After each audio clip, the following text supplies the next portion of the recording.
Alhamdulillah ya Allah, Engkau mentakdirkan aku ngaji. Jadi wayah sholat aja mikir Allahu Akbar diterima atau ora. Wayah angen-angen sholatku diterima atau ora, nggak boleh seperti itu. Tafakur itu ketika ya Allah, alhamdulillah Engkau mentakdirkan aku bisa sholat, bisa sujud. Kue iso sholat ikut anggepen isitmu sholat, kita dimampukan sholat, ikut tanda diterimanya sholat kita. Sholat yang tidak diterima, ya sholat yang tidak dikerjakan. Lah yo, wayah kowe nglakoni dosa mantep diterima, wayah sholat ora mantep diterima. Ya iku setan menang. Wayah nglakoni maksiat mantep diterima. Wayah nglakoni ibadah mamang. Lha iku sing menang sapa? Setan. Makanya tafakur fi tsawabi iku penting. Kita ditakdirkan Allah bisa sujud, bisa ngaji, ku angen-angen ya Allah. Kok bisa yo? Saya bisa datang ke pondok ngaji, maca ayat Quran, kok iso? Padahal aku biyen ya tukang joget barang ya, aku biyen wah ya Allah seneng iki. Lah iku setan kalah, yakin setan. Wes wes. Wah, mesti kalah setan. Angkau milla yu'minun. Ayat-ayat dan para rasul itu tidak akan pernah memberi rasa cukup, tidak akan pernah memberi manfaat dari orang-orang yang tidak beriman. Fahal yang tadiruna illa mithla ayyamil ladzina khalau min qablihim. Apakah orang-orang kafir itu menanti kecuali seperti hari-hari orang-orang yang telah mereka lewati sebelumnya. Kul fantadiru, maksudnya dari azab. Katakan Muhammad, fantadiru inni ma'akum minal muntazir. Nantikanlah, sungguh aku bersama kalian juga akan menunggu atau menanti. Kul qulingzuru madza fis samawati wal ardh. Ada orang yang kafir, ada orang yang tidak percaya kepada Allah sebagai Tuhan. Kok ono wong gak percaya anane Allah. Iku dawuh kongkon delok langit karo bumi, suruh melihat apa yang ada di langit, apa yang ada di bumi. Sebenarnya untuk kita beriman itu mudah. Ya, melihat langit saja kita pasti sudah beriman. Kita melihat apa yang ada di bumi pasti sudah apa? Beriman. Ada lautan, ada gunung, ada pepohonan, ada binatang, ada makhluk, ada manusia, ada semua yang ada di bumi dan semua apa yang ada di langit itu menunjukkan adanya faktor subjek pengatur segalanya, yaitu Tuhan Allah Subhanahu wa ta'ala. Tapi adanya Rasul, adanya langit dan bumi itu, ayat-ayat itu tidak akan pernah berefek apapun terhadap orang-orang yang tidak beriman. Jadi ngeten. Kalau dalam beberapa ayat yang lain, afala yatadabbarunal Qur'an. Afala yatadabbarunal Qur'an. Apakah kalian tidak bertadabbur? Tidak bertadabbur itu apa? Jadi ada tadabbur, ada tafakur. Di ling-ling ada tadabbur, ada apa? Tafakur. Tadabbur itu ungkapan atau objeknya itu teks atau qauliyah. Jadi kalau kita ngaji seperti ini namanya tadabbur. Ngocei satu huruf, satu ayat, satu lafaz, satu kalimah itu namanya apa? Tadabbur. Tadabbur itu objeknya teks. Tadabbur. Yang kita kaji itu lafadznya, kalimahnya, teksnya itu namanya apa? Tadabbur. Qauliyah. Kalau objeknya kauniyah, semesta, ini namanya apa? Tafakur. Kita melihat langit sehingga kita meyakini ada Allah sebagai Tuhan. Berarti itu namanya apa? Tafakur. Kita memahami ayat ini namanya apa? Tadabbur. Wis paham tenan ya? Wah, betul pinter suwe-suwe ya. Jadi ada tadabbur, ada tafakur. Lah, dari tadabbur ini kita menarik yang namanya tafakur. Nah, tadabbur itu objeknya tekstual, kalau tafakur objeknya kauniyah atau semesta. Lah, di antara ayat-ayat Allah itu sing nerangno ubudiyah kaya salat, kaya zakat itu sedikit sekali. Yang banyak menceritakan tentang kisah Di samping kisah yang terbanyak lagi menceritakan tentang tafakur atau menceritakan tentang ayat-ayat kauniyah. Seperti ayat ini namanya ayat yang kita disuruh tafakur.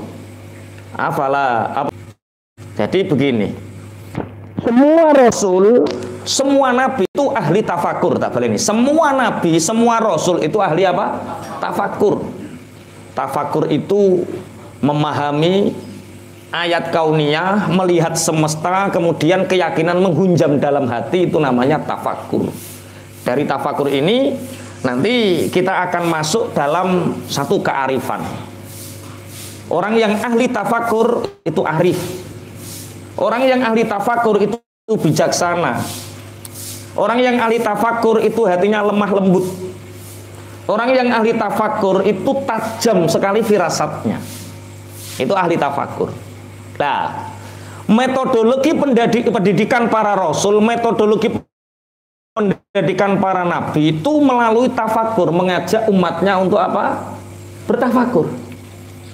Nah, berbeda dengan metodologi pendidikan sekarang ini, orang dididik untuk akalnya cerdas, untuk berpikir, tapi tidak tafakur.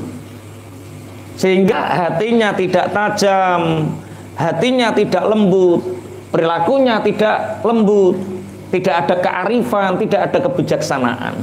Jadi adanya kebijaksanaan, kearifan, lemah lembutnya hati, tajamnya firasat, itu hasil dari apa?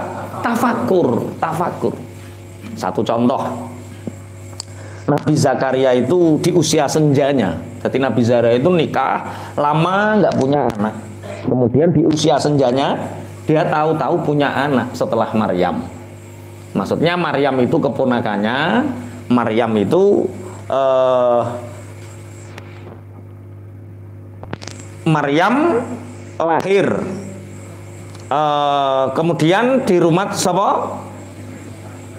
Nabi Zakaria. Kemudian setelah Nabi Zakaria ini sepuh, dia melihat keanehan-keanehan, keajaiban yang dimiliki Maryam. Di antaranya sering disuguhi panganan karo malaikat. Akhirnya Nabi Zakaria berdoa untuk meminta putra.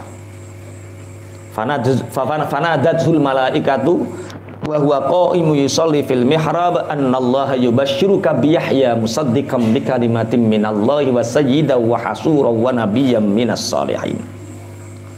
Ada malaikat yang memberi kabar kepada Nabi Zakaria bahwa kamu akan punya putra yang bernama Yahya. Akhirnya lahir Yahya. Nah, ini ceritanya tentang Yahya. Yahya itu usia kecil sampai usia 7 tahun. Bayangno umur 7 tahun iku hafal Taurat. Jadi usia 7 tahun wis hafal Taurat. Sehingga Nabi Zakaria takut sekali karena Yahya ini sering debat rahib. Rahib itu pendeta-pendeta Yahudi yang sering mempelintir ayat untuk nafsu dan corongan saya adol ayat, menjual ayat. Gampangannya Taurat dinggo maklaran corongan. Zaman biyen lah rahib-rahib padha maklaran Taurat, maklaran ayat. Sekarang ada nggak kiai yang jualan ayat? Ada nggak kiai yang jualan ayat? Enten apa mboten?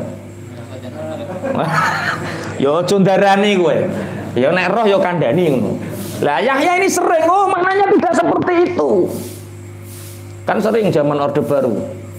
Wala taqrabu hadhihi syajarah.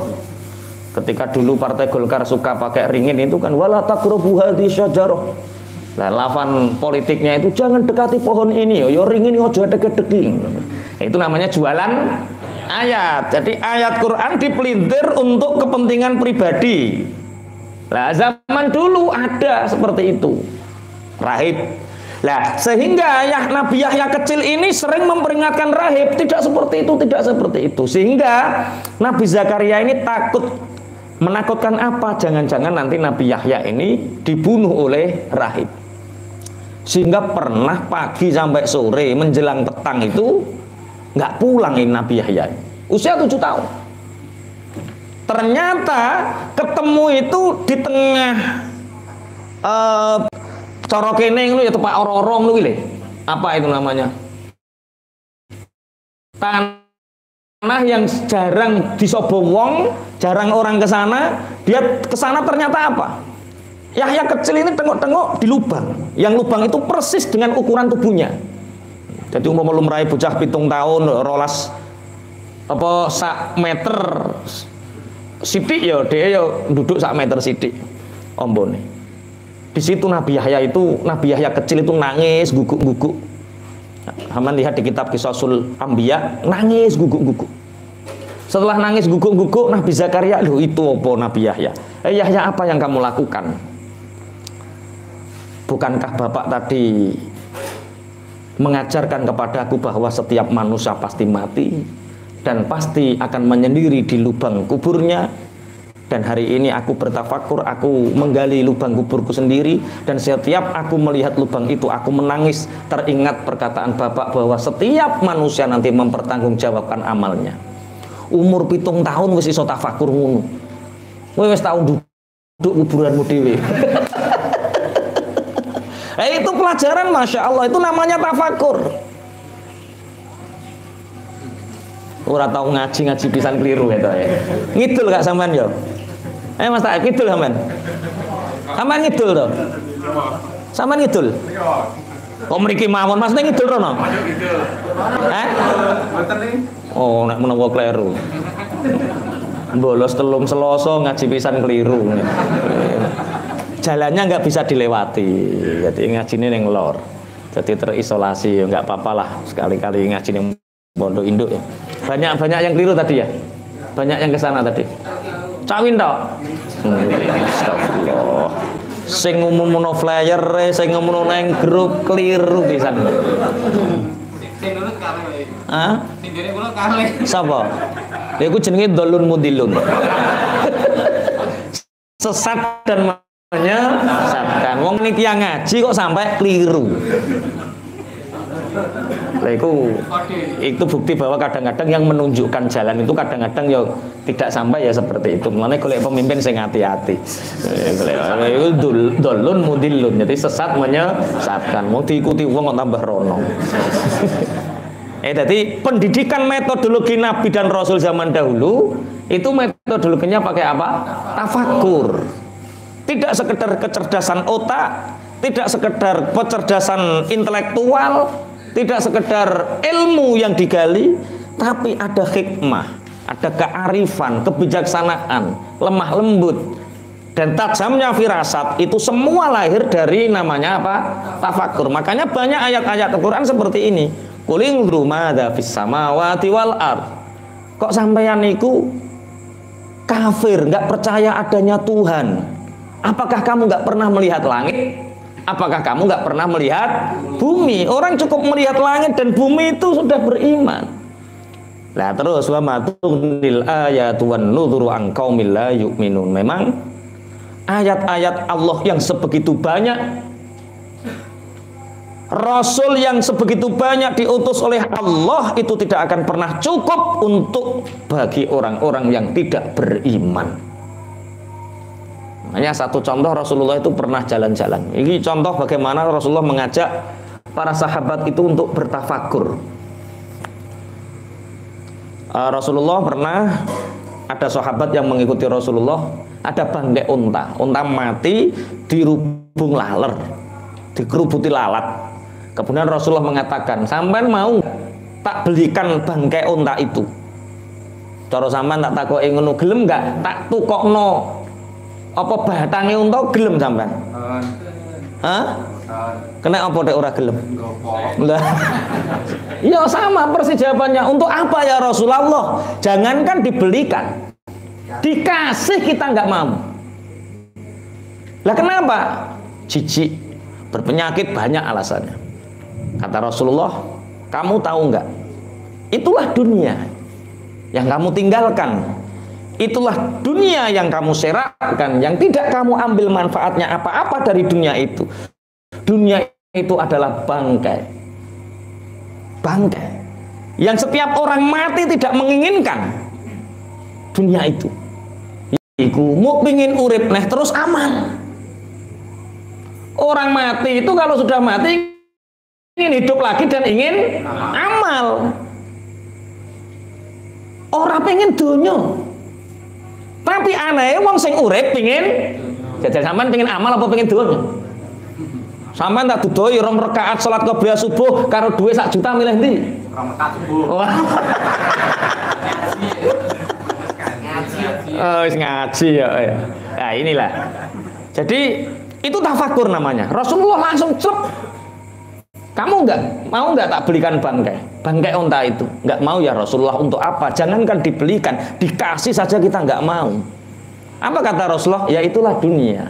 Dunia yang tidak kamu ambil manfaatnya, dunia yang kamu serakkan, dunia yang tidak kamu ambil untuk kemanfaatan dunia dan akhiratmu, ya itulah bangkai. Orang-orang di alam kubur itu yang dinantikan adalah umpomo aku urip, aku ape amal. Umpomo aku urip, aku ape ibadah saakeh-akeh. Nek gak percaya, jajal Mas Taib, mati sediluk. Rong-rong dino ya. Terus ngomong kayak kabar. Oh tenan, wis aku wis mau duit tenan. Yakin ape amal terus ngono. Tapi ngomong dikandani kira-kira percaya enggak? Iya, wa matughnil ayatu wan nuzuru an qaumin la yu'minun. Orang-orang kafir itu ketika ada ayatnya Allah, Rasul yang menerangkan, mereka tidak ada manfaatnya bagi orang-orang yang tidak beriman. Fahal yang tadziruna illa mithla ayyamil ladzina khalau min qablihim. Mereka tidak menantikan seperti apa yang terjadi terhadap hari-hari yang telah dilewati orang. Wong kafir itu mesti mati. Orang-orang yang tidak percaya kepada ayatnya Allah itu pasti mati. Orang beriman juga mati. Lane kali Gusti Allah, kul fantadiru inni ma'akum minal muntadzirin. Katakan Muhammad, ya wis sing mbok enteni apa aku tak ngenteni bareng-bareng. Apa kehancuran mereka? Apa kehancuran mereka, baik diazab di dunia atau diazab di akhirat. Makanya ayat yang terbanyak setelah kisah-kisah yaitu ayat yang menerangkan tentang apa? Tafakur. Makanya semakin kita bertafakur, kita akan semakin arif. Ya, banyak ulama-ulama itu, apa yang menyebabkan kamu hatimu tenang? Yang menyebabkan hatiku tenang adalah ketika aku melihat bintang, ketika melihat langit, ketika aku melihat bulan, ketika aku melihat petir, ketika aku melihat hujan deras. Pandang, nikmati, yakini, maka hatimu akan tenang, ada kearifan karena kita melihat kekuasaannya Gusti Allah. Fahal yang tadziruna illa mithla ayyamil ladzina khalau min qablihim kul fantadzirlah. Tafakur iku ono aturane. Tafakur itu tidak boleh ngamuk. Misalnya tafakur tentang kholik, misalnya ngeten. Sama nangan-nangan ngeten. Gusti Allah ngene iki mek opo ya? Gak oleh. Gusti Allah saiki apa? Mek opo? Gusti Allah cara ning dhuwur Gusti Allah, tanda-tanda keesaane Allah. Contoh kaya angen-angen ning gone gunung, angen-angen ning gone segara, angen-angen ning gone langit, bumi, lintang sak piturute. Itu boleh. Sing nomor loro wasani fil ala iwan na'ma. Sing nomor loro tafakur terhadap pemberiannya Allah. Meneng matane merem, nikmati nafas, ya Allah terima kasih Engkau memberikan aku sampai hari ini masih bisa bernafas. Merem nikmati, ya Allah moto kula tasik saged merem, tasik saged melek. Tafakur lagi, ya Alhamdulillah ya Allah kakiku masih bisa digerakkan, tanganku masih bisa digerakkan. Itu tafakur. Tafakur fil ala iwan na'ma. Sampeyan ya pernah tafakur angen-angen matur nuwun, ya Allah ijek iso ambekan yo tahu model ngoten iki. Itu menenangkan. Wah, sing mbok iling-iling nikmati jajal, sing mbok iling-iling pertama kali nikmat pemberiannya Allah ning nggonmu apa? Iman. Sing arep iman, sing nguri duwe lho. Iya. Ya Allah matur nuwun duitku akeh ngono sing mbok iling-iling. Kesehatan disyukuri. Ya itu tafakur. Siji tafakur ing dalam ayatnya Allah, yang kedua tafakur di dalam pemberiannya Gusti Allah. Wasalis fi tsawabih. Yang ketiga itu tafakur yang diperbolehkan adalah tafakur di dalam pahala yang diberikan Allah terhadap kita. Alhamdulillah ya Allah, Engkau mentakdirkan aku ngaji walaupun tadi sempat tersesat sebentar. Maksudnya teko pondok wetan. Terus enggak apa-apa, alhamdulillah. Hah? Aku sering menyang itu. Mesan menyang kok. Piye maksudmu piye? Meh mboten budal. Meh mboten budal terus. Kok mari-mari. Iya. Lah ayo iman-imani pahala yang dijanjikan Allah. Jadi kita bisa sholat tafakur. Jadi wayah sholat aja mikir Allahu Akbar diterima ta ora. Wayah angen-angen sholatku diterima ta ora, enggak boleh seperti itu. Tafakur itu ketika ya Allah, alhamdulillah engkau mentakdirkan aku bisa sholat, bisa sujud. Kowe iso sholat ikut anggepen isitmu sholat, kita dimampukan sholat, ikut tanda diterimanya sholat kita. Sholat yang tidak diterima, ya sholat yang tidak dikerjakan. Lah yo, wayah kowe nglakoni dosa mantep diterima, wayah sholat ora mantep diterima. Ya iku setan menang. Wayah nglakoni maksiat mantep diterima. Wayah nglakoni ibadah mamang. Lha iku sing menang sapa? Setan. Makanya tafakur fi thawabi ku penting. Kita ditakdirkan Allah bisa sujud, bisa ngaji, ku angen-angen ya Allah. Kok bisa yo? Saya bisa datang ke pondok ngaji, maca ayat Quran kok iso? Padahal aku biyen yo tukang joget barang yo, aku biyen wah ya Allah seneng iki. Lah iku setan kalah, yakin setan. Wes wes. Mesti kalah setan. Mesti kalah setan itu mesti apa? Kalah. Setan menang itu ketika kita sholat ragu diterima apa tidak, tapi ketika kita maksiat yakin diterima. Itu setan harus menang. Yang keempat adalah tafakur di dalam siksanya Allah. Nah, iki lagi oleh. Ya Allah, aku biyen sing tak lakoni apa kok ngono kae ya Allah. Terus wa baka ala khotiatih. Kemudian menangis karena pernah mengingat dosa yang telah dilakukan. Itu menjernihkan hati. Kowe ora oleh madheh awakmu terus. Aku penggaweanku ngaji, aku penggaweanku tahajud, aku penggaweanku salat sunat, aku penggaweanku Senin Kemis, aku penggaweanku sedekah, aku penggaweanku ngono terus. Iku yo mbok eling-eling ora oleh. Mundak ujub kowe. Mundak ujub. Yo ngono yo oleh, tapi sebagai bentuk syukur, tapi ojo lali yo sak waktu-waktu kita harus tafakur fi iqabi. Tafakur bahwa kita pernah melakukan dosa dan kita menangisi dosa itu. Iku rada angel. Termasuk orang yang nanti mendapatkan perlindungan Allah di hari kiamat adalah orang yang menangis karena dosanya di waktu sendiri. Ora wayah orderan loh ya, ora wayah ning dhuwur panggung wong akeh terus nangis ora loh ya. Jadi wayah apa? Sendiri wayah dhewe ya. Astagfirullah, astagfirullah. Kok ngene yo uripku dik biyen kok maksiat kae piye ya Allah. Ya Allah, lah piye kae kok ngono iling kabeh. Wayah ngojek ayu terus diongge ora ditekak-tekakno omah. Malah kok ora teko-teko omah wis. Iki kok gak larang numpak gak wis to gampang-gampang itu metu meno perkara sing digonjekno rada ayu. Terus iku ditangisi wa bakala khotiatih. Menangis karena kesalahan yang telah dilakukan. Yang kelima adalah tafakur karena kebaikan Allah terhadap kita. Betapa banyak Allah berbuat kepada kita, tapi kita membalasnya dengan kemaksiatan. Lah awake iku ora iso syukur. Jadi ini yang diperbolehkan tafakur. Kita tidak boleh tafakur fil khaliq, tapi tafakur fil makhluk. Tafakur itu ndelok makhluke Allah, aja ndelok Gusti Allah. Gusti Allah iki zate piye ya Gusti Allah iki? Duwe mata ta ora, duwe mata ta ora. Lah itu haram. Gusti Allah ki wayah ngene iki mek apa gak oleh. Makanya ulama-ulama sepuh dulu kalau ada santrinya mau kuliah di ITB, mau kuliah di jurusan-jurusan pertanian, jurusan teknik, itu luwih seneng. Kadang-kadang jurusan agama filsafat itu karo kiai tambah susah kiai ini.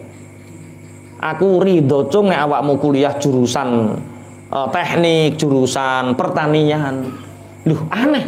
Mestinya kiai kan menyokong untuk kuliah di jurusan agama. Kata kiai, enggak, aku lebih ridho santriku iku kuliah jurusan teknik. Soale umpama keliru mikire, paling banter mau mikir mur karo baut. Orang arah mikir kesalahan dalam fikrah tentang ketuhanan. Tapi nek jurusanmu filsafat, jurusanmu agama, nek nyerempet filsafat, nah itu sekali bahas Tuhan salah, tersesat selamanya. Makanya banyak dari rumah sekolah diniyah pinter ngaji bareng kuliah jurusan filsafat orang sholat. Alasane waqimis sholata li dzikri. Sholat itu tujuannya apa? Untuk mengingat Allah. Lah kalau sudah ingat Allah apa wajib sholat? Ya meneng bae. Oh lah akhirnya makanya kalau kue mikir mur, mikir baut, mikir pacul, mikir tanah, lah iku luwih apik timbang kue mikir zatnya Tuhan Allah Khaliq. Tsumma nunajji rusulana walladzina amanu kadzalik. Tsumma nunajji rusulana walladzina amanu kadzalik. Kadzalika haqqan 'alaina nunjil mu'minin. Kadzalika haqqan 'alaina nunjil mu'minin. Qul ya ayyuhan nasu in kuntum fi syakkin min dini fala a'budu alladhina ta'buduna min dunillah.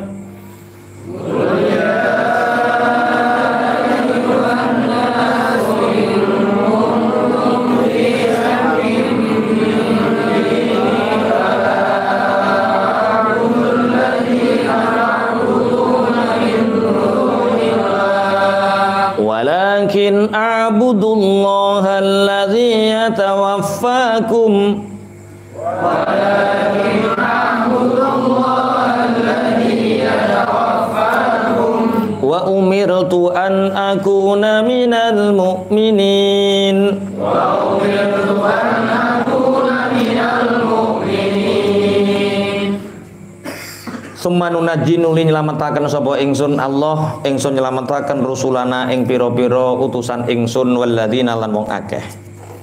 Amanu kang padha iman sapa alladzina. Kadzalika kaya mengkono-mengkono nunji haqqan. Tetep alaina ing atase kita nunji nyelametaken sapa ingsun Allah al mukminina ing pira-pira wong kang padha mukmin.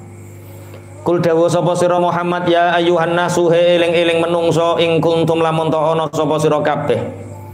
Ana iku fi syakin kang tetep ing dalem keragu-raguan mamang fi min dini saking agama ingsun. Fala abudu mongko ora bakal nyembah sapa ingsun alladzina ing wong akeh tak buduna kang padha nyembah sapa sira kabeh min dunillah saking sakliyane Allah. Walakin a'budu tetapi nyembah sapa ingsun Allah ing Allah alladzi yatawaffa kang bakal mundut utawa mateni sapa Allah kum ing sira kabeh. Wa umirtu lan den perintah sapa ingsun an akuna yen to ana sapa ingsun saking pira-pira wong kang padha mukmin. Summa nunajji rusulana walladzina amanu. Ada orang kafir, ada orang mukmin. Orang mukmin dengan bertafakur, dia akan punya kearifan, dia akan punya kebijaksanaan, dia akan punya lemah lembutnya hati, punya tajamnya firasat. Ini orang beriman, orang tafakur, penuh ketenangan hatinya. Tapi orang-orang kafir, hatinya penuh dengan kesembrononan, penuh dengan kerakusan, kedengkian, dan hati yang rusak. Summa nunajji rusulana walladzina amanu. Orang-orang kafir gak percaya tentang kerasulan, kenabian, ketuhanan, gak apa-apa. Kata Allah, summa nunajji rusulana. Kemudian aku menyelamatkan utusan-utusanku. Walladzina amanu, dan orang-orang yang beriman. Kadzalika haqqan alaina nunjil mu'minin. Begitulah nyata dan akan terjadi terhadap kita bahwa kita akan menyelamatkan orang-orang yang beriman. Jadi ayat niki jelas bahwa kebenaran akan selalu menang. Rasulnya Allah akan selalu ditolong oleh Allah. orang-orang yang beriman akan selalu dalam pertolongannya Gusti Allah. Kita tidak boleh ragu sedikit pun bahwa orang beriman pasti ditolong Allah. Kadzalika haqqun alaina nunjil mukminin. Zaman boleh berganti, keadaan boleh berganti, apapun keadaannya Allah menolong orang-orang yang beriman. Haqqun alaina nunjil mukminin. Apa yang kita ragukan? Kita beriman tidak? Beriman. Kita yakin akan kekuasaan Allah? Yakin. Kita melakukan syariat-syariatnya Allah? Melakukan. Terus apa yang kita ragukan? Wong haqqun alaina nunjil mukminin. Orang mukmin pasti ditolong oleh Gusti Allah. Lah yang menjadikan kita kadang-kadang mahjub itu kadang-kadang rasa cinta dunia kita, sehingga kita ragu-ragu. Lagi digoda debt collector, kadang-kadang kita itu menyalahkan Allah. Lagi kadang-kadang dipaidu bojo, kadang-kadang kita menyalahkan Allah. Wis to yakin naik kadzalika haqqun alaina nunjil mukminin. Qul ya ayyuhan nasu in kuntum fi syakkim min dini. Katakan Muhammad, hai manusia, kalau kamu ragu di dalam agamaku ini, agama Islam. Seandainya seluruh dunia ini tidak ada yang mempercayai agamaku ini, katakan seperti itu Muhammad, maka aku tidak akan pernah menyembah berhala yang kalian sembah. Aku hanya menyembah Allah. Walakin a'budullah alladzi yatawaffakum, tetapi aku hanya menyembah Allah yang Allah akan menjadikan mematikan kalian. Allah akan menjemput ajal kalian. Jadi kalau seperti ini kita bisa membayangkan bagaimana Rasulullah saat itu mesti sangat percaya diri sekali. Kalian boleh kafir, kalian boleh tidak percaya kepadaku, kalian boleh tidak mempercayai agama Islam ini, boleh, silahkan. Tapi aku tidak akan pernah menyembah berhala. Aku hanya menyembah Gusti Allah, dan Allah akan menjadikan kalian nanti mati. Artinya ngene, wong mukmin bakale mati, wong kafir bakale mati. Wong mukmin panggonane sakwise mati ning ndi? Swarga. Wong kafir sakwise mati panggonane ning ndi? Neraka. Dan ini keyakinan kita, ini tauhid kita. Mulane iman iku diijolke, diganti dengan ratusan miliar, ya nggak ada nilainya. Dibandingkan ratusan miliar masih bernilai la ilaha illallah. Satu kalimat itu lebih bernilai. Karena satu kalimat mengantarkan kita kehidupan yang nyata, sedangkan 100 miliar itu akan seperti bangkai unta tadi. Makanya kalau gadah rencang kapundhut niku terus bojone terus garwane nek cerita kapundhut niku pas guyon. Mana nek guyon hati-hati. Jadi masuk angin guyon. Guyone ngene guyone. Bahkan mati pun dalam keadaan tersenyum. Sipit matanya ini masih senyum, manunya masih senyum. Guyone ngene. Duh. Wong ini ape mati iku donya ora ne gunane yo. Ngene iki jaman aku melarat, ngulang Quran, ngaji Quran karo saiki sugih ora ne bedane. Wong mati ora ono bedane. Wong sing digawa mau amal kok ora donya. Enggak uyu kemekelen mati, Pak. Hati-hati Mas Taib ya. Mas Taib belum. Bilang Mas Taib wayah mati, wayah apa guyu dadak mati. Kayak ngiling-ngiling wong akeh. Nah, jadi tenan ya. Misale wong omahe gubuk reyot dengan omah lantai 3. Ketika mati sama enggak? Kematiannya sama enggak? Sama. Yang membedakan adalah keimanan dan amalnya. Tapi ngene iki ora terus kok kue terus ngene. Ya wis nek ngono aku rasa mergawi, rasa nyambut gawe wis. Lah kok prei mati. Alah gopo ape mati. Sayyidina Umar bin Khattab itu pernah berjalan ketemu dengan beberapa orang yang punya pemahaman seperti ini. Kenapa kamu nggak bekerja? Ya Khalifah, kita sudah meyakini betul bahwa rezeki itu diatur oleh Allah. Kita sudah meyakini betul bahwa kematian itu sebentar lagi. Kita sudah sangat meyakini bahwa harta itu akan menghisap kita. Terus untuk apa kita bekerja? Cukup kita menunggu yang dekat, yaitu kematian, dan meringankan hisab tanpa ada harta. Dan Umar bin Khattab didalili. Umar bin Khattab didalili. Langsung Umar bin Khattab murka. Dalam murkanya mengatakan, jangan katakan malasmu sebagai alasan ketawakalanmu. Kamu itu orang yang putus asa. Bukankah sebaik-baik manusia adalah yang bermanfaat, baik hartanya, dirinya. Nek kowe ngene iki ngrepoti wong, ponakanmu mikir, Pak Lek wis tak kirim to urung. Tanggamu mikir, kae wis dikeki apa? Durung. Nah kok tambah?